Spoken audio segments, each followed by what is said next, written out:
Hello student, स्वागत है आपका हमारे यूट्यूब चैनल अभी रॉय पीसीएम क्लासेस में। स्टूडेंट, आज फिर फिजिक्स विषय के अंतर्गत एक मोस्ट इंपॉर्टेंट टॉपिक लेके चल रहे हैं जो कि बोर्ड एग्जाम 2025 के लिए सबसे ज़्यादा इंपॉर्टेंट है।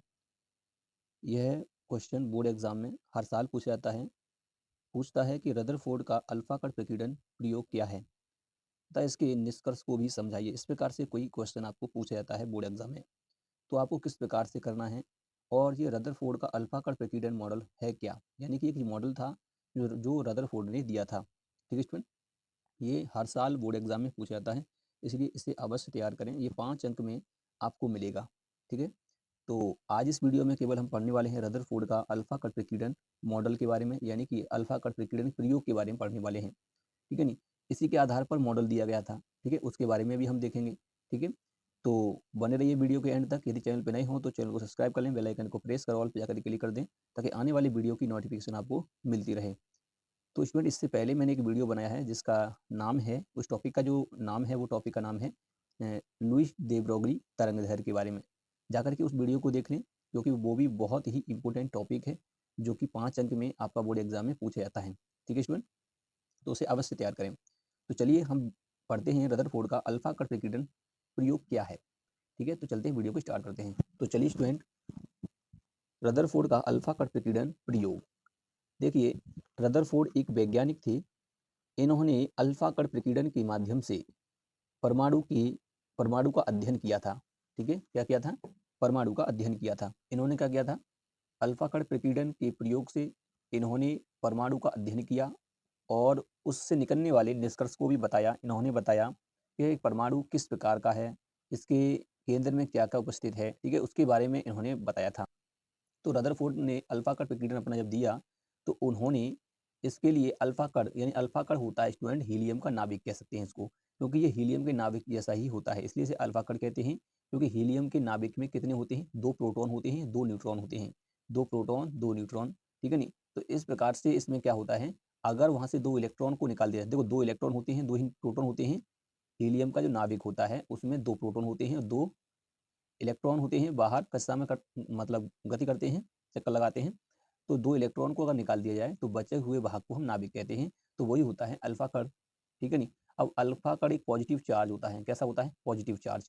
तो इसको उत्सर्जित करने वाला कोई ना कोई पदार्थ होना चाहिए जिससे इस अल्फा कण को उत्सर्जित किया जा सके। अल्फा कण प्रकीर्णन का मतलब यह है कि यानी कि अल्फा कण की बौछार करना। अब चलते हैं, तो यहाँ पर रदरफोर्ड ने जो अपना मॉडल दिया था वो कब दिया था? 1911 में इन्होंने अपना मॉडल दिया था। ठीक है नहीं, तो 1911 में रदरफोर्ड द्वारा अल्फा कण प्रकीर्णन मॉडल दिया गया, यानी कि दिया था इन्होंने, जिससे उन्होंने परमाणु का अध्ययन किया। इन्होंने क्या किया था? केवल परमाणु का अध्ययन किया था। तो स्टूडेंट, जो अल्फा कण था एक पॉजिटिव चार्ज था। अल्फा कण पॉजिटिव चार्ज होने के कारण इससे हमने क्या किया? प्रकीर्णन करवाया। अब जैसा कि आप जानते हैं परमाणु क्या होते हैं? परमाणु एक तत्व होता है। ठीक है नहीं, उसके एक परमाणु पर हमने क्या किया? हमने अल्फा कण का बौछार कराया। तो अल्फा कण पॉजिटिव चार्ज होता है, तुम्हें पता है, और ये हीलियम का नाभिक होता है, एक तरीका से कह सकते हैं। ठीक है नहीं, तो यहाँ पर जो अल्फा कण को कौन उत्सर्जित करेगा? तो उसके लिए रेडियो एक्टिव पदार्थ होते हैं। रेडियो एक्टिव पदार्थ से अल्फा बीटा गामा किरणें जो हैं निकलती हैं। अल्फा बीटा गामा कण निकलते हैं, उत्सर्जित होते हैं। ठीक है स्टूडेंट, उन्होंने क्या किया था? रेडियो एक्टिव पदार्थ का ही प्रयोग करके अल्फा कण को उत्सर्जित करा। तो यहाँ पर 1911 में रदरफोर्ड द्वारा अल्फा कण प्रकीर्णन मॉडल दिया गया। ठीक है नहीं, यहाँ पर लिखेंगे दिया गया, जिससे उन्होंने परमाणु का अध्ययन किया। ठीक है नहीं, अब देखिए अल्फा कण प्रकीर्णन के लिए रेडियो एक्टिव पदार्थ का प्रयोग किया, जैसे यूरेनियम हो गया, बिस्मिथ हो गया, पोलोनियम हो गया। ये सब रेडियो एक्टिव पदार्थ होते हैं जिनों से अल्फा बीटा गामा रेज निकलती हैं, यानी कण निकलते हैं। ठीक है स्टूडेंट, तो अल्फा बीटा, अल्फा पॉजिटिव होता है, बीटा नेगेटिव होता है और गामा जो होता है उदासीन होता है। आप से तो अल्फा बीटा गामा ये तुम्हारी 3 कण उत्सर्जित होते हैं। उसमें से हमने अल्फा को लिया क्योंकि अल्फा कण जो होता है उसका जो द्रव्यमान होता है वो ज़्यादा होता है, और यहाँ पर तुम्हारा अल्फा कण का जो आवेश होता है वो धनावेश होता है, और बीटा तो नेगेटिव होता है। ठीक है नहीं, तो इसलिए हमने अल्फा कण को यहाँ पर लिया। तो यहाँ पर हमने यूरेनियम, बिस्मिथ, पोलोनियम में से अल्फा जो अगर भट्टी में रखा है इनको, तो इनसे अल्फा कण, बीटा कण, गामा कण निकलते हैं। उसमें से अल्फा कण को ही हमने इसको प्रयोग में लिया। तो यहाँ पर किस प्रकार से इसका जो प्रायोगिक व्यवस्था था किस प्रकार से किया गया? तो इन्होंने क्या किया था? वो अल्फा कण को एक सोने की पन्नी पर आपतित कराया, यानी कि एक सोने की पन्नी, यानी सोना जो होता है आपने देखा है, सोने की पन्नी पर इन्होंने अल्फा कण की बौछार कराई। इन्होंने क्या किया था कि एक सोने की पन्नी पर अल्फा कण को, अल्फा जो कण थे उनका विकिरण करवाया, यानी कि अल्फा कण की बौछार कराई। सोने की पन्नी यानी कि हम कहते हैं जो एयू कहते हैं, ये परमाणु होता है, इसका एक परमाणु लिया। सोने का ही पन्नी को ही प्रयोग में क्यों लिया गया? क्योंकि सोना एक ऐसी एक धातु होती है जिसको पीट करके सबसे ज्यादा लंबा किया जा सकता है। तो सोना सबसे ज्यादा तन्य धातु होती है, इसलिए सोने का प्रयोग किया गया था। तो सोने को, जो सोना था, सोने के पन्नी सी एक परत बनाई और उसकी इस प्रकार से परत बनाई कि उसमें से केवल एक ही परमाणु की लेयर बची ऊपर। तो इस प्रकार से एक पतली पन्नी बनाई गई सोने की और उस पर अल्फा कण का प्रकीर्णन कराया गया। तब उन्होंने वहां से जो परमाणु मॉडल जो दिया था वहीं से दिया था। तो उन्होंने परमाणु के निष्कर्ष को निकाला और उस पर प्रेक्षण किए, उनसे जो निष्कर्ष प्राप्त हुए उनको दिया। ठीक है, तो चलिए पहले इसकी समझ लेते हैं प्रायोगिक व्यवस्था क्या थी। तो चलते हैं। प्रायोगिक व्यवस्था कुछ इस प्रकार थी। इसमें क्या था कि एक सोने की पन्नी ली उन्होंने और एक सोने की पन्नी पर अल्फा कण को डाला गया, जैसा कि आपको यहाँ पर दिखाई दे रहा है। यहाँ पर ये भट्टी है, इस प्रकार से नहीं दिखती है, परंतु यहाँ मान लेते हैं कि यहाँ पर क्या है, एक भट्टी है ये।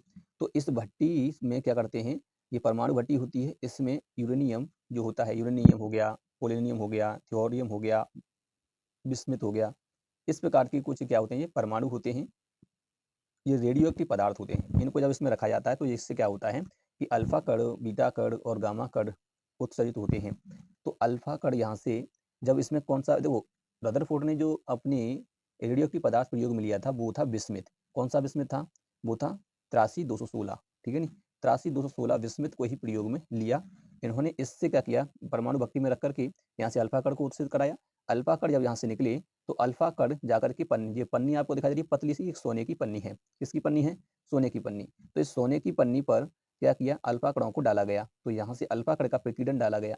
तो मतलब अल्फा कण निकले और यहाँ से बौछार कराई गई। तो उन्होंने क्या देखा कि इसमें से कुछ अधिकांश, अच्छा ये देखिए आप, इसके चारों तरफ क्या है, ये एक जिंक का पर्दा है जो उसमें पन्नी बंद है। और यहाँ पर क्या है, ये लेड ईंट है। ठीक है नी, ताकि यहाँ से कोई भी जो स्पायरिंग यानी कण जो है बाहर ना निकले, यहाँ से उसको पता पड़ जाए कहाँ कहाँ से कण मतलब निकल रहा है। तो सोने की पन्नी से कुछ अधिकांश जो कण थे वो आर पार निकल गए, यानी सीधे निकल गए। इसका मतलब ये है कि उन्होंने देखा कि जब परमाणु की पन्नी जो मतलब हमने बनाई थी सोने की पन्नी, सोने की पन्नी से अधिकांश कण जो थे वो सीधे निकल गए। इसका मतलब ये था कि परमाणु का अधिकांश भाग खाली है। दूसरा उन्होंने देखा कि जब उन्होंने परीक्षण किया तो उन्होंने देखा कि कुछ कण 90 डिग्री पर क्या होते हैं, डाइवर्ट होते हैं, यानी कि 90 डिग्री पर चले जाते हैं झुक करके। तो उन्होंने कहा कि इसके जो मध्य में कुछ ना कुछ ऐसा कोई पदार्थ है, कुछ ऐसा पॉजिटिव चार्ज है जो इनको प्रतिकर्षण कर रहा है। ठीक है नी, जिसमें से 90 डिग्री पर चले गए थे कण, और कुछ कण ऐसे थे जो 180 डिग्री पर ही लौट आए थे। जैसे कि 8000 में से केवल एक कण लौट के आए। तो इस प्रकार से 180 पे कोण पर ही लौट आए। तो इसका मतलब ये था, उन्होंने कहा कि इसका मतलब ये है कि अल्फा कण जब लौट के आया तो इसका मतलब अल्फा कण पॉजिटिव चार्ज है, और पॉजिटिव चार्ज को केवल पॉजिटिव चार्ज क्या कर सकता है, डिस्टॉप कर सकता है। तो यानी कि पॉजिटिव चार्ज वापस तभी हो सकता है जब उसके अंदर मध्य भाग में कोई पॉजिटिव चार्ज हो। तो रदरफोर्ड ने बताया था कि परमाणु के अंदर क्या था, एक पॉजिटिव चार्ज है जो कि पॉजिटिव को प्रतिकर्षित कर रहा है। ठीक है नी, तो इस प्रकार से इन्होंने अपना एक मॉडल दिया था स्टूडेंट। ठीक है, तो ये इसकी प्रायोगिक व्यवस्था थी, इस प्रकार से आपको बनाना होता है। अब हम बात करते हैं कि प्रेक्षणों की। तो चलिए मैंने प्रेक्षण लिख लिए, 3 प्रेक्षण इन्होंने किए। ठीक है नी, वैसे तो आप बना करके लिख सकते हैं, ज़्यादा प्रेक्षण हो सकते हैं, परंतु 3 ही प्रेक्षण हैं जो कि एनसीईआरटी में आपके दिए गए हैं। तो चलिए स्टूडेंट प्रेक्षण के बारे में बात करते हैं, ऑब्जर्वेशन के बारे में बात करते हैं। तो प्रेक्षण क्या थे? सबसे पहला प्रेक्षण ये था, रदरफोर्ड ने जब अपना अल्फा कण प्रकीर्णन किया तो उन्होंने देखा कि जब 8000 अल्फा कणों को सोने की पन्नी पर डाला गया तो अधिकांश अल्फा कण सीधे निकल गए। लगभग 90%, 90% जो अल्फा कण थे वो कैसे हो गए, सीधे निकल गए, यानी सीधे मोस्टली पास हो चुके थे अधिकांश कण। ठीक है नी, तो ये तुम्हारे यहाँ पर 90% पास हो गए थे, यानी कि 8000 अल्फा कण डाले गए थे, जिसमें से अधिकांश जो थे वो कैसे हो गए थे, मतलब सीधे निकल गए वहां पर बिना विक्षेपित हुए। उसके बाद उन्होंने दूसरा दिया, बताया प्रेक्षण कि जब 8 से 10 अल्फागढ़ सोने की पन्नी से 90 डिग्री के कोण से विक्षेपित हुए, परंतु जो 8000 हमने अल्फागढ़ डाले थे उसमें से 8-10 अल्फागढ़ ऐसे थे जो 90 डिग्री के कोण पर सोने की पन्नी से विक्षेपित हुए। यानी कि सोने की जो पन्नी बनाई थी परमाणु की लेयर, उससे 90 डिग्री के कोण पर क्या हुए थे, विक्षेपित हुए थे। इसका पता कैसे करते हैं, जो जिंक की पर्दा लगी थी चारों तरफ तो वहाँ स्पायरिंग होती थी, उसी से उन्होंने पता किया था। अब यहाँ पर तीसरे की बात करते हैं, तो अल्फा यहाँ पे 8000 अल्फा कण में से केवल एक अल्फा कण 180 के कोण पर विक्षेपित हुआ, यानी कि वापस लौट के आया। तो स्टूडेंट ये था इनका अल्फा कण प्रकीर्णन प्रेक्षण, यानी कि अल्फा कण से जो इन्होंने प्रेक्षण प्राप्त किए थे उन प्रेक्षणों को इस प्रकार से इन्होंने दिया। ठीक है, तो यही प्रेक्षण थे इनके जो अल्फा कण प्रकीर्णन द्वारा किए गए थे। ठीक है स्टूडेंट, तो ये थे रदरफोर्ड के अल्फा कण प्रकीर्णन के प्रेक्षण। अब इन्हीं प्रेक्षणों के आधार पर इन्होंने कुछ निष्कर्ष दिए थे, उन निष्कर्ष को देख लेते हैं। उसके बाद इन्होंने एक एक अपना सेपरेट एक मॉडल भी दिया था, जिसे रदरफोर्ड का परमाणु मॉडल कहते हैं, जो अल्फा कण प्रकीर्णन के निष्कर्ष पर ही आधारित था, जो प्रेक्षण किए थे उन्हीं पर, ठीक है नी। तो चलिए हम अब देखते हैं इसके निष्कर्ष क्या थे। आपको खुद यहाँ से दिखाई दे रहा है कि जब 8000 अल्फा कणों को सोने की पन्नी पर डाला गया था, तो वहाँ से अल्फा कण सीधे, अधिकांश अल्फा कण सीधे निकले। इसका मतलब अधिकांश भाग खाली है परमाणु का, ठीक है नी। और दूसरा इन्होंने किया था कि 8 से 10 अल्फा कण सोने की पन्नी से 90 डिग्री कोण पर विक्षेपित हुए। इसका मतलब ये कि मध्य भाग में कोई ना कोई पॉजिटिव चार्ज है, ठीक है नी, कोई ना कोई है जो इसको विक्षेपित कर रहा है। इसके बाद इन्होंने 8000 में से एक वापस लौट के आया। इसका मतलब ये है कि वापस लौट के आया था, इसका मतलब मध्य भाग में केवल पॉजिटिव ही चार्ज है। कौन है? पॉजिटिव ही है, ठीक है। तो इसी के आधार पर इन्होंने अपना निष्कर्ष दिए थे। चलिए उन निष्कर्षों को देख। तो चलिए स्टूडेंट, आप देख सकते हैं कि यहाँ पर मैंने वो बनाया है, आप इस प्रकार से भी बोर्ड एग्जाम में बना सकते हैं। यहाँ पर भी आपको दिखाई दे रहा है, ये सोने की पन्नी है, इस पर अल्फा कण को डाला है, तो 90% अल्फा कण जो थे अधिकांश पास हो चुके थे, परंतु कुछ अल्फा कण यहाँ से कुछ थीटा कोण पर विक्षेपित हुए थे, और कुछ 90 डिग्री पर भी विक्षेपित हुए थे, और कुछ उसमें से क्या हुए थे, 180 पर विक्षेपित हुए थे। तो इस प्रकार से आप बना सकते हैं, और वो भी आप बना सकते हैं। निष्कर्ष के बारे में बात करें इनके, तो हम निष्कर्ष आप देख सकते हैं कि निष्कर्ष कुछ इस प्रकार से इन्होंने दिए थे। क्या दिए थे? कि परमाणु का अधिकांश भाग खाली है। ये पहले ही उसे पता पड़ गया था, ये परमाणु का निष्कर्ष पहला ही है। इसके बाद परमाणु का समस्त द्रव्यमान व धनावेश एक सूक्ष्म भाग केंद्र में स्थित होता है। यानी इन्होंने बताया था कि जो परमाणु का जो समस्त द्रव्यमान है, समस्त धनावेश है, वो कहाँ है? केंद्र में स्थित होता है, ठीक है।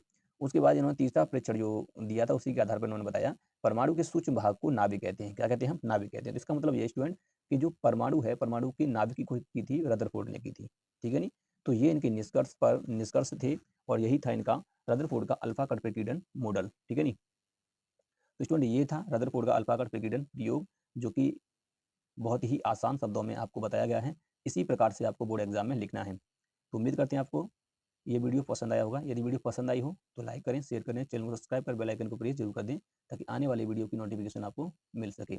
अब नेक्स्ट वीडियो में जो हम पढ़ने वाले हैं, वो हम पढ़ने वाले हैं रदरफोर्ड के निष्कर्ष मॉडल, यानी कि जो परमाणु मॉडल था वो, और बोर का परमाणु मॉडल, और हम उसके बाद हम पढ़ेंगे पीएन संधि डायोड के बारे में, ठीक है नी। तो ये तीनों वीडियो मैं अपलोड करा दूंगा 6 मार्च से पहले ही, 6 मार्च से पहले ही आपको अपलोड करा दी जाएंगी, ठीक है नी। यानी कि आप सांझ तक आपको अपलोड करा दी जाएंगी। 5 तारीख को ही आपको सारी वीडियो अपलोड करा दी जाएंगी, ये तीनों वीडियो, ठीक है नी। और बाकी वीडियो मैंने अपलोड करा दिए हैं, आप जाकर के उनको देख सकते हैं, ठीक है नी। तो अब मिलेंगे नेक्स्ट वीडियो में, तब तक के लिए जय हिंद।